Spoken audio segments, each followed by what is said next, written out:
Hi, Danielle. Elliot. Oh. Oh. Wait, is that cool? How's it going? Great. How are you doing? I'm doing pretty good. You know, I don't even care that we said hello at the same time. We're real cute. It would have to happen at least once, probabilistically speaking. You know what I mean? It's like kind of a quarter has a probability that it lands on its side. You know what I mean? Like the edge around the circle, because technically it's not zero, right? So when you flip a quarter, it's not strictly speaking 50-50. It's like 49 point stuff, and then the extra stuff left over is the side of the quarter. Fun facts. You see what I mean? And now you all know that we don't talk about who's going to say hello first ahead of time. We just do it. It's just natural. Yeah. Oh, goodness gracious. What are we talking about today again? I forgot. I interviewed David Wiley. No, one it's not of in the our... past. It is yet to come. Oh, we're letting him know it's in the past. Yeah, I mean, I recorded it by myself without you. It was I my missed fault. you ever so much. I had to work. Ugh. You had a really boring meeting. I had to. Yeah. So, we're doing an intro so you guys don't miss Elliot too much. You know what? A little bit of missing me would really go good, though. You know what I mean? Like, then they're like, oh my God. Like, then they really appreciate every other episode I'm on. You see what I mean? Yeah. And on that note, bye, Elliot. Let's listen to my conversation with David on alternative taxes. Have fun, y'all. This is Danielle. I don't have Elliot here this week, but I do have David Wiley. David, why don't you introduce yourself? I am indeed David Wiley. Kind of my claim to fame is I ran for state representative of Washington's 38th Legislative District, position 2. One of the positions I ran on was the economy rather than just boosting taxes. I have the novel concept that there's more than one way for the state to generate revenue, and one of them is to improve the economy rather than just taking a higher percentage of what people make. I appreciate that as a libertarian. I don't know if you know, but I am not a 100% full, like, taxation is theft libertarian. I'm a, let's think about some reasonable things that we can all agree or make sense kind of a libertarian. I actually am, depending on your definition of taxation, I am absolutely a taxation is theft libertarian. Again, that definition is a little tricky because most people don't think about it that much. And I defined taxation as what is taken involuntarily. And it doesn't always have to be that way. Anything that people want from the government, I believe they will pay for voluntarily. When I go camping at a state campground, there's no gun to my head forcing me to pay that camping fee. I choose to. And many more things could work like that and should work like that. Yeah. So one of the things we were talking about previously was just some kind of alternative taxes, but maybe we could get into why the taxation system right now is problematic, and then maybe we can move on to alternatives. Why is it problematic? Well, the state, essentially, the way it's set up right now, is a parasite. And if the parasite sucks too much out of the economy, like there are many examples of, like the late Soviet Union, it collapses for everybody. Everybody goes into extreme poverty, and then there's not enough left for the state to even take to survive. The Democrat position is that basically there is no limit. Most of them are going full socialist, and they will just take and take, and somehow they'll magically redistribute enough of that wealth that there's something there. Because under socialism, wealth isn't made. There's a certain amount of it just out there, and they're just gonna give it more equally, which is a complete fallacy. For the Republicans, they want to take, but they just want government to be a moderate parasite, so it can still keep on being a parasite. I believe what's written in the Washington State Constitution, that the only valid government is one of consent, and that the job of state government entirely is to protect people's rights. And as part of that, morally, we should get away from the type of taxation we have now, which is primarily more and more production taxes. Um, Winding back a little bit, there is three general categories of what people think of as taxation. There is production taxes, which is where the government takes a portion of what you make. There are consumption taxes, which is when you go to the market, the government takes a bit of the exchange. And then the third one is service fees. That is where the government becomes a part of the market and tries to offer you something that you want, and then you pay for what they're offering, or you don't. And, then you exit it. Which I think all the anarchist libertarians should hopefully love, because, hey, that means you don't do it. If you don't want to pay for state parks, well, then don't go to a state park and pay the fee. Just like if you don't want what a business is offering, you don't buy it. There's no gun to your head.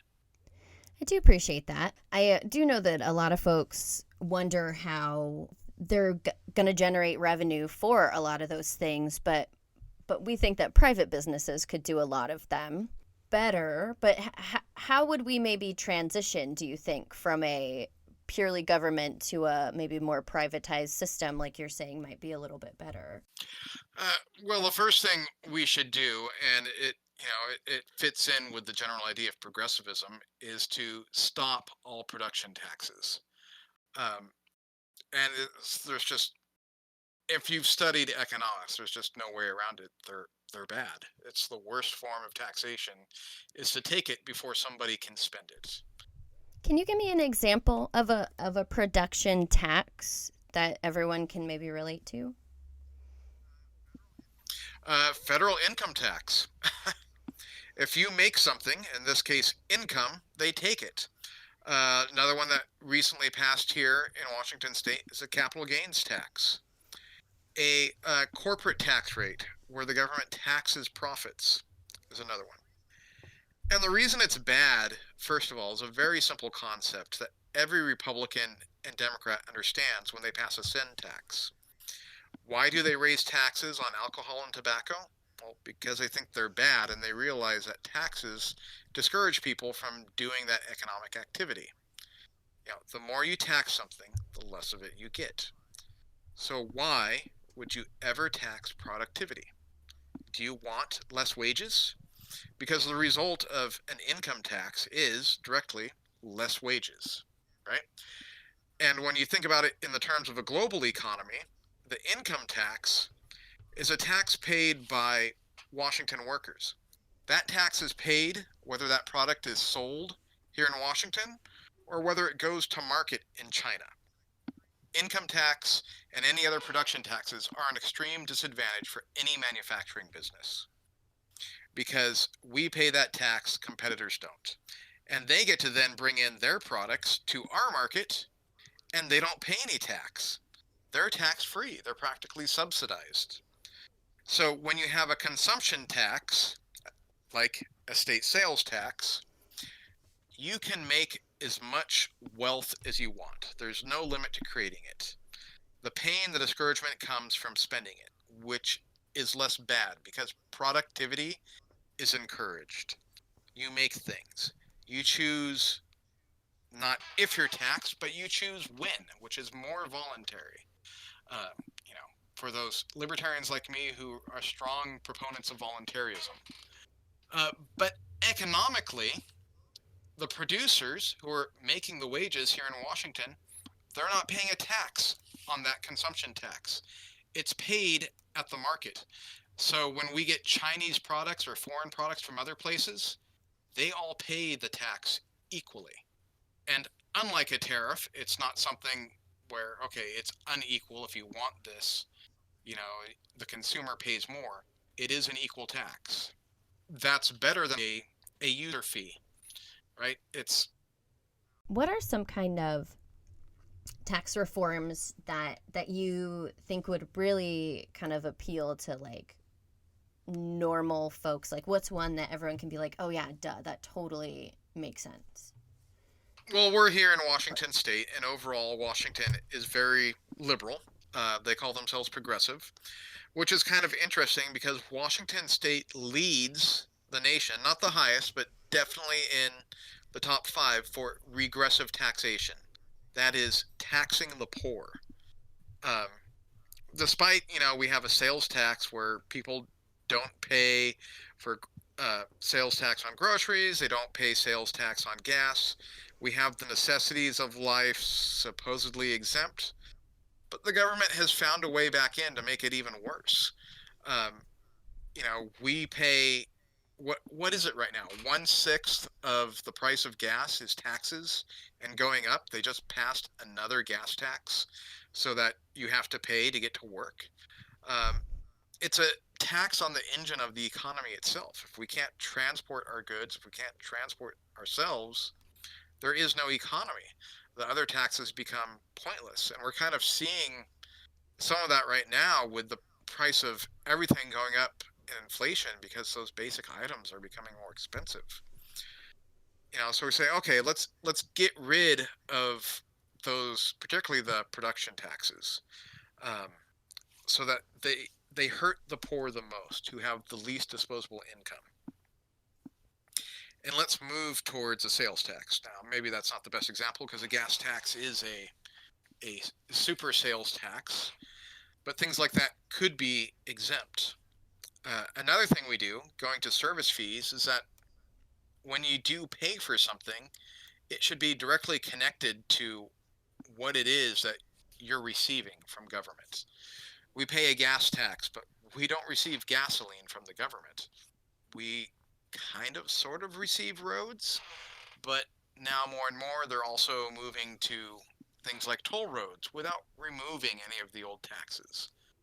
Um, and we need libertarians in there to say, oh, okay, hold off. You want more, you want to switch to a system. We're all for a better form of taxation. Let's remove these old taxes that are the worst and let's transition, right? And then if you like the transition, which you will, let's keep doing it. Let's keep transitioning all the way. That's like one of my like pet things is like everyone's really upset about the roads and whatnot, but like toll roads are always the nicest roads. Always. They're even lit beautifully at night. Well, of course, otherwise you're not going to pay to use it, and we're paying quite a lot. Um, and that's part of the problem. There's not a great. We're not really getting our money's worth out of the service because it's involuntary and there's no real competition in the system. That's kind of a different side of things than taxation. Probably cleaning up government waste is another topic to talk about for an hour all on its own. Oh yeah. The way we spend money, okay, can we control who gets it, right?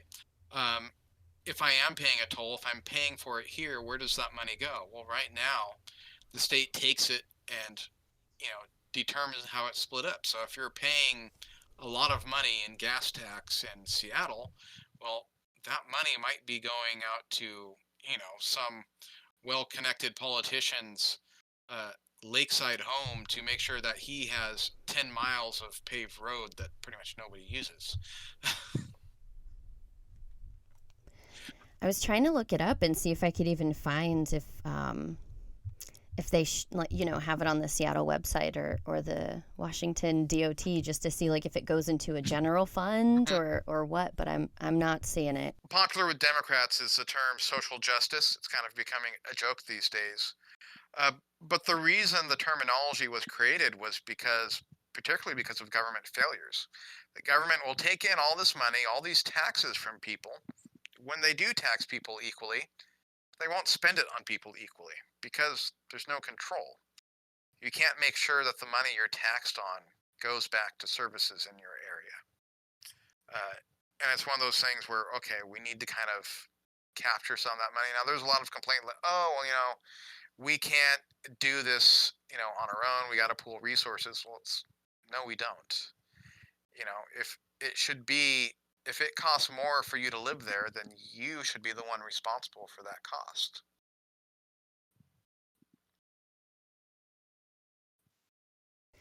Yeah. Are you familiar with strong towns and their philosophies on like parking and buses and how those could be made a little more, fee for service as opposed to subsidized the way they are now? I have not.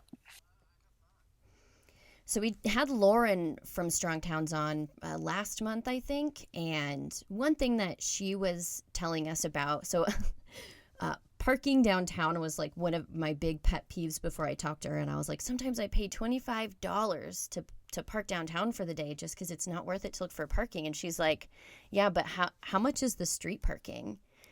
And it's 50 cents about an hour to park on the street.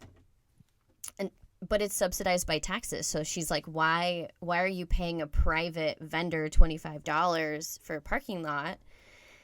And then you're paying taxes on that, and your taxes are going to the street parking that's 50 cents an hour, when like people parking on the street could just be paying also, $10 an hour maybe to subsidize the streets and maintenance directly instead of, again, like taxes and subsidizing parking and whatnot. And it's even parking is way more complicated than I thought it was. It was just so interesting.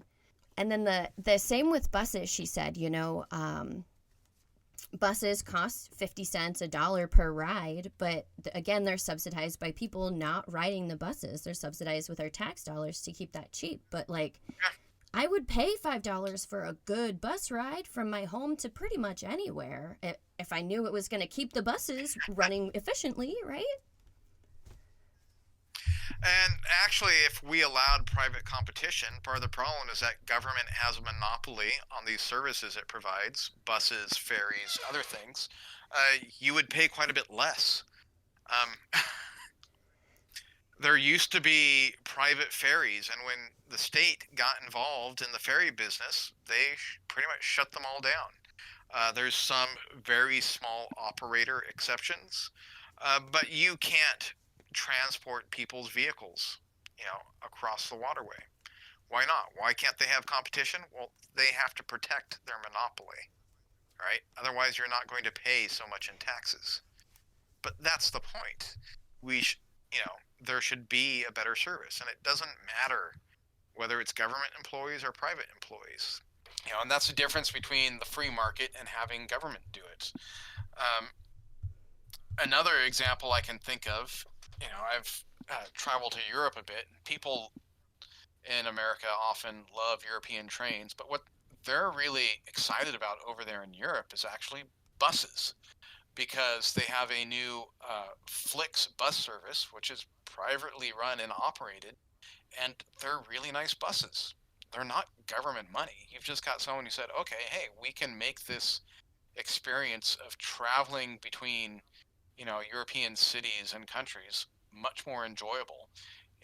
It's annoying to drive. I don't like driving down to Portland, which I do periodically.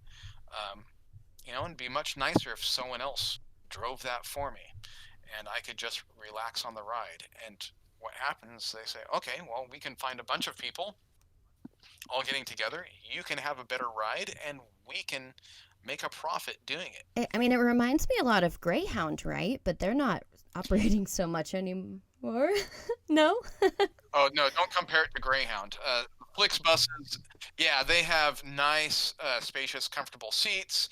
They have a nice, clean bathroom in the back of the bus. They're designed so that you can see the road and, the seats that face towards the windows so you can see the countryside. No, they are luxury premium, but they don't cost that much. It's cheaper than state subsidized travel, and that's just the power of the free market and allowing competition. Why don't we have more Flixbus like service here? Well, because you can't. Yeah. And even I've taken Uber and Lyft, right, where you can like accept another passenger on the way and it's cheaper. And I always thought that was cool. I don't necessarily want to ride with strangers, but knowing that that's an option to make my ride cheaper is fun. Yeah, absolutely. And you're in control of that. You decide you don't want to ride with the stranger. Nobody's telling you you have to. It's your decision. And as we've seen with the gig economy with Uber, there becomes a little separate culture that develops around that. And what we thought 10 years ago Um, oh, I remember 10 years ago, or was it 10 years ago? However, when Airbnb started and people were like, a stranger on my couch, no way, never. And now those same people who are like, I would never do that. Well, they're the first ones saying, oh, I found a nice Airbnb for my vacation. Um, because the quality of the service changed the culture. Yeah. And now hotels are saying they need a government bailout, that, all the people need to have their money stolen by force to save them because they can't compete. Yeah. The hotel industry is got a lot going on right now for sure too. So we'll see what happens there. Again, they have the disadvantage in that there's a lot of taxes tied to the hotels. And so that discourages it. And so now they want everyone else the taxes. And it's like, well, how about, why do we need those taxes? Let's get rid of them. What service is government providing with hotels? Yeah, I mean, right now they're using hotels for homeless folks and COVID patients, but yeah, Yeah, they're buying them. And that makes sense. That's valid. I mean, the government's the customer, absolutely. Um, but that's not the way it generally works. If I go on a vacation and I pay for a hotel, a significant portion of that is tax. And what government service am I getting for my tax? they're telling the hotel how much more to clean now. And another thing with taxes, since we're on the subject of tax reform, every tax needs to be directly tied to the service. One of the worst disasters in Washington state taxation and funding is the general fund. Um, it is basically money laundering made legal. Uh, Money goes in, we spin it around, and then we can give everything to our cronies and our buddies. And basically, every dirty project of government comes out of the general fund because it's not so easily tracked, particularly government grants. Oh, I didn't realize they were putting government grants into the general fund as well. That's fun. Yes, like government welfare funds and other stuff, it goes into the state's general fund, which is one of the major reasons those programs are so full of waste and perverse incentives. One thing you can get me talking about for ages is our corrupt justice system. But money, federal government gives the state money, say, drugs, right? Thank you for fighting this drug war for us. There's nothing in your state constitution that says you have to, and we can't do it because of, the enumerated powers in the Constitution, but we'll bribe you to do it. Here's all this money in your general fund. And where can that money go? Well, anywhere. And in fact, a lot of our courts are paid for out of the general fund. So there are disbursement committees, and they send a representative from the courts to go to those disbursement committees, and they say, look, we convicted so many people. Okay, great, but you control that. Maybe some of those people were innocent. When you're getting more money for your job, for your employer, for doing a thing, you have a perverse incentive to make sure more of it happens, right? So we say things like, okay, drug addiction, and these harmful drugs, they're bad, but they're good for the court budget. They're good for, the jail's budget. So if you're one of those workers, you want to brag about doing more of it, even if you have to push people into it. The whole divorce industry, taking kids unwillingly from foster care, it's all paid for out of the general fund. Oh, don't even get me started on the foster care system. Family courts. Oh, no. No, that is a huge problem. And part of the problem is that that's where the money's coming from, is that they have a financial incentive for a bad result. They claim they're working in, the best interest of the public, the best interest of the kids, but they get money. The more disastrous the decision, the more money they get, and there's no penalty. You hear about some kid dying in the news because of somewhere they were placed by the courts, and they don't even get their hands slapped. In fact, it's worse. They get more funding. Yeah, because there's no accountability. So one of the things is the general fund should go away. Everywhere we do have a tax, it should be directly tied to the service that people are receiving. No ifs, ands, or buts, no exceptions. If you're paying for something, you better get the service. Otherwise, we call it fraud. Right. That's my example for like why taxation is theft, right? Is like if someone takes money without asking from my credit card, I call Visa and I say, "Hey, this person took money from my credit card without asking," and Visa cancels it, calls it fraud, gives me a new card. But the government takes money. Oh, but you can order something on Amazon, right? I order a product. They advertise something, and instead they send me, well, we decided we're going to send you the product that's best for you because we're looking out for the public welfare. Okay, but that's fraud. I was supposed to get this, and you gave me something else. And I will complain to Amazon, and your entire market will be removed. Yeah.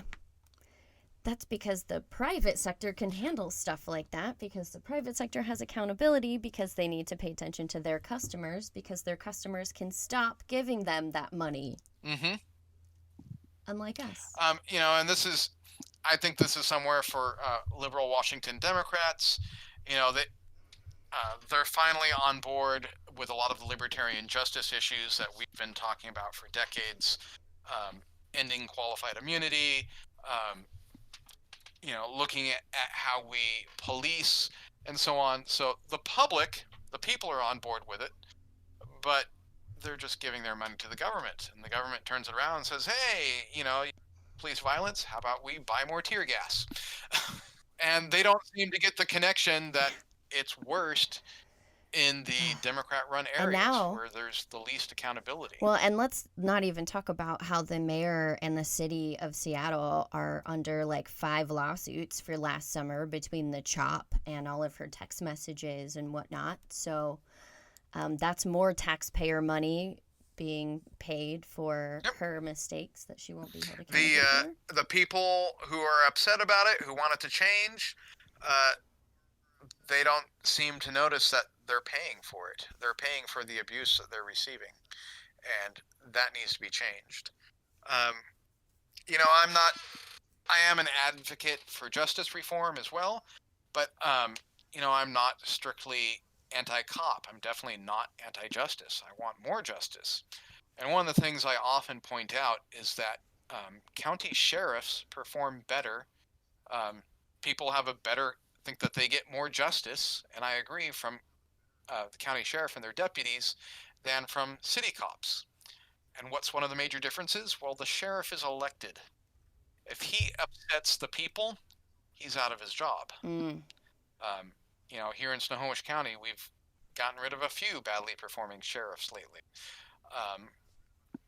And that's what happens. But you have your city police chief, and they aren't directly accountable to the people. The people can't say, okay, you've abused too many people, you've assaulted too many people who didn't commit crimes, you're arresting too many people for victimless, so-called crimes. People have no power over it. They've surrendered that power. And we're paying for the pleasure. Yep. And I get into it. The police are paying for it too. They're unfortunately also in a bad position. Yeah. Were there any other questions that you wanted me to ask that you're dying to answer? So Washington State Legislature just passed a capital gains tax. Oh yeah, tell me about that. They say that this is a progressive tax, which it absolutely isn't, because you're not doing anything for the poor. Taxing the rich, first of all, is not helping the poor. As we just discussed with budgeting, you dump the money in the general fund. There's no guarantee that a poor person ever gets a dime of that. They might get a penny on the dollar if we're lucky, but I'm willing to bet that if you tracked the money, it would be quite a bit less. So no, taxing the rich is not helping the poor. And it's been done many times throughout history. And the thing people don't get is that even if we don't like someone, they are economic actors in the economy. So capital gains is a production tax. That is money taken from what what they would have earned, what they would have produced, that they never see, they never spend. So they aren't buying products, which, hurts retail. They aren't hiring service people, which directly hurts jobs. They aren't investing that money into a business, which, takes away what could have been more jobs. It, further hurts the economy, and they don't care because they just, it's going to them. It's going to the political class directly. Now, one analogy I've used, again, what the economy really is, people have this misconception that, having currency is wealth. If I have a stack of $100 bills sitting in my house, it's not wealth. Let's say I have $10,000 sitting there in US fiat in Benjamins. It's not wealth. It's not doing anything for me. That money sitting there is absolutely worthless. Money only produces value at the time that it's spent. And a $1 bill, which you take to the dollar store, you buy something, they turn that in, they buy product, they pay an employee who turns around, knowing that they're getting a paycheck, they then go and spend it. That $1 may have $10 of activity by the end of the day, right? At the end of the week, it might be 70, so on.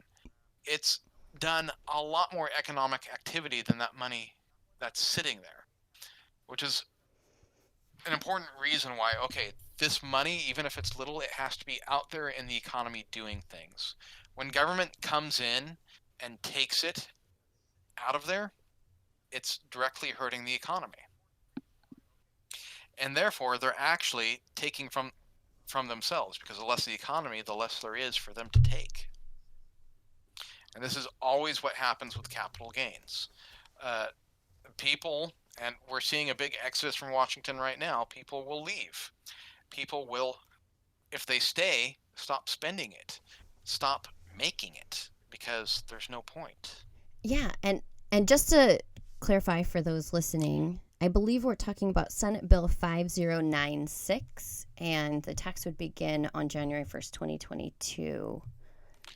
It's not just a Senate bill now. It is now Washington state law. It passed the House and was signed by the governor. It's showing up as SB 5096 on the Washington state legislation. So that's what I'll post, is the link to that page.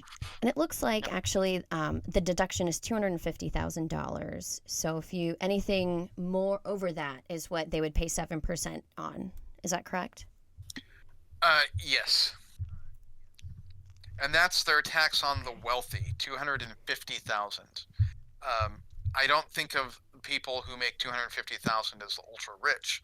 I think of them as the people who can barely afford a house in this area. Yeah. Right? That's not a tax on Bill Gates. That's a tax on, your company's manager. Not even the CEO. Yeah, it looks like the median home income in this in Washington state is $92,000, but yeah, so double that, and a little more. Yeah, I mean, I'm not saying it's sympathy for the middle class. Those people are definitely, upper class, but they're not the incredibly wealthy. Yeah, no. I was reading a book at one point, and I can't remember which one it was. I highly recommend doing that. More books. I know, right? Books are great. But they were talking about how, right? So, like, normal people pay more in consumption taxes than rich people, because rich people just exempt everything on their tax bill anyways. So, like, yeah, they might have bought a plane, but they didn't pay taxes on the plane because they wrote it off. That's a good criticism, but it's absolutely false, because you're counting the exemption on the production tax.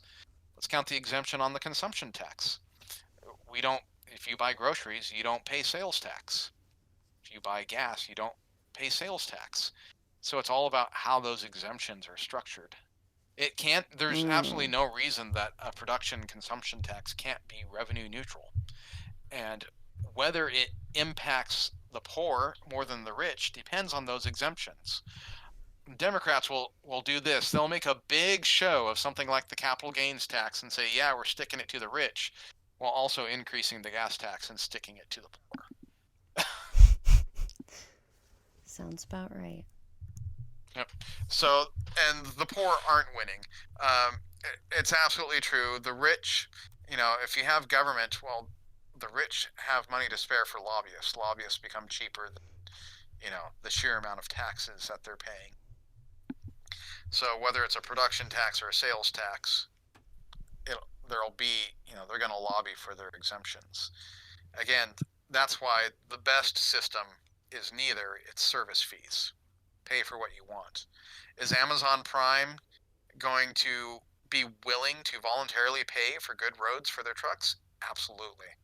I mean, we've got Domino's Pizza out there going around with asphalt paving machines in some areas for free advertising and to make it better on their own delivery companies. So, yeah, it doesn't have to be mandatory.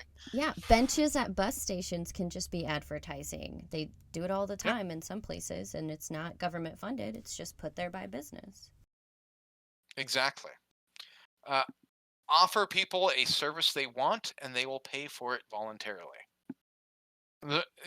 We don't pay taxes for the good things that we want. We pay taxes for the scummy things we don't want. Because, again, forced taxation is not necessary for something you want. Nobody has to stick a gun to your head and tell you to buy food. People like food. People need food. Right. If it was a good idea, people would just like it. Yeah. You wouldn't have to force people to do it. Nobody's going, well, for the general welfare, we need government to provide people food. And then you get communism and people starve to death. Yeah. Unfortunately, that's the absolute bitter truth of it. You want something done poorly, let government do it by force. You want something done well, make it voluntary. And I believe, I'm, some libertarians don't like this, but I'm not an anarchist. I don't believe there has to be no government. I believe government can be voluntary. I believe we see that, particularly in some rural areas where government says, hey, we want to bring the internet to our rural town. The big internet providers say it's not worthwhile, so we'll get the money together and we'll put it here in our town. And you will pay the city for your internet service. And it works. Yeah. Right? And actually, under Washington State Constitution, cities are technically corporations. It's really no different. Interesting. They have a local monopoly on force, but that's actually, subservient to county and state. So they're like basically the mafia. Yep. Almost fascism, where the government forces corporations to do the work of socialism for them. We're going to control the corporations, so the corporations control the people for us.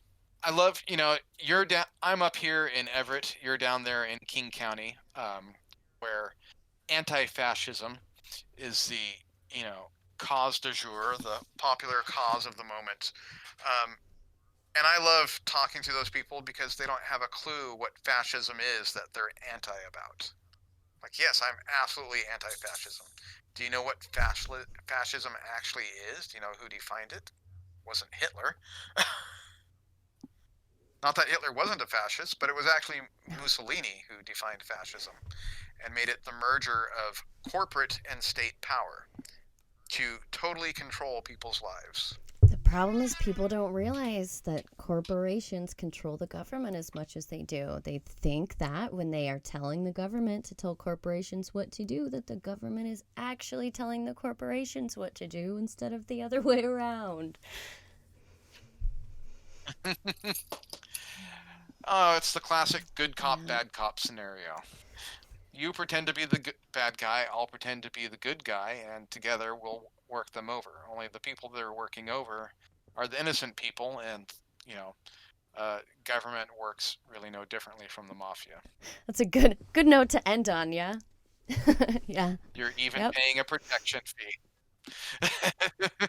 Taxation, what is it good for? Well, join the protection racket. That's what it is these days.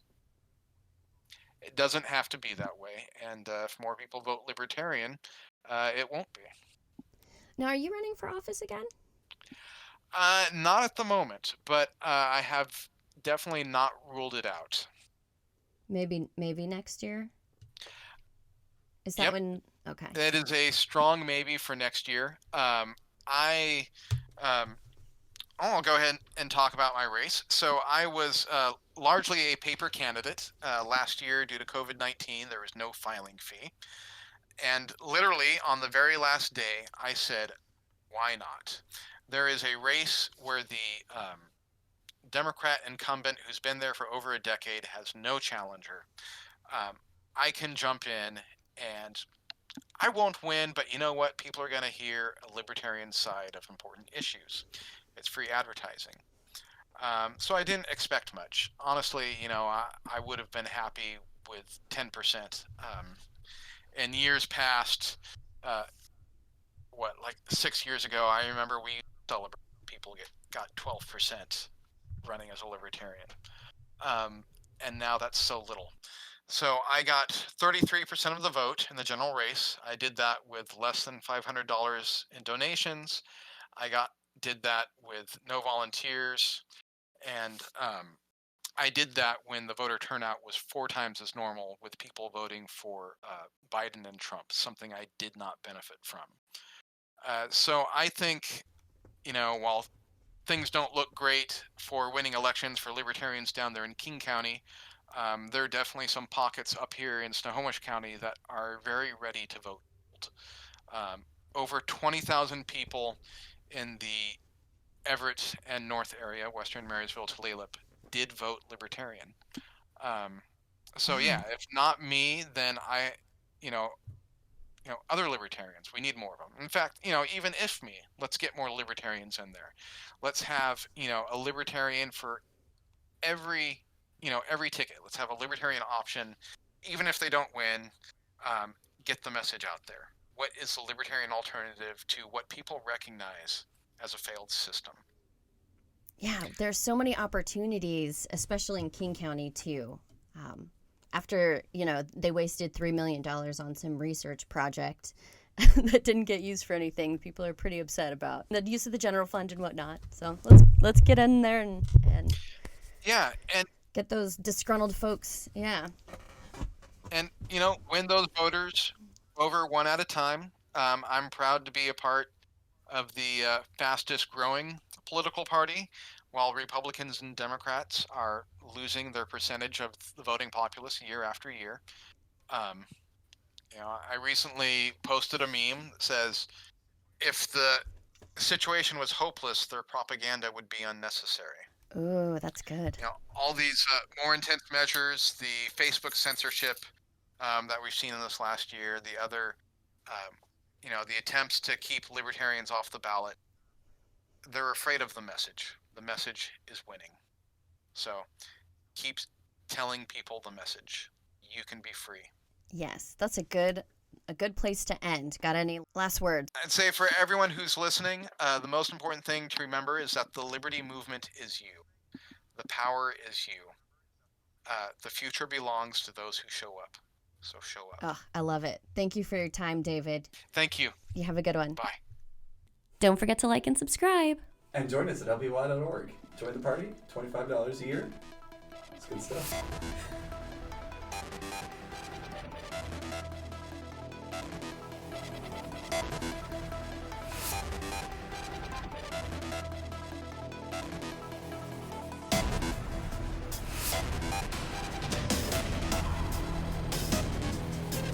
Sorry. Words are hard.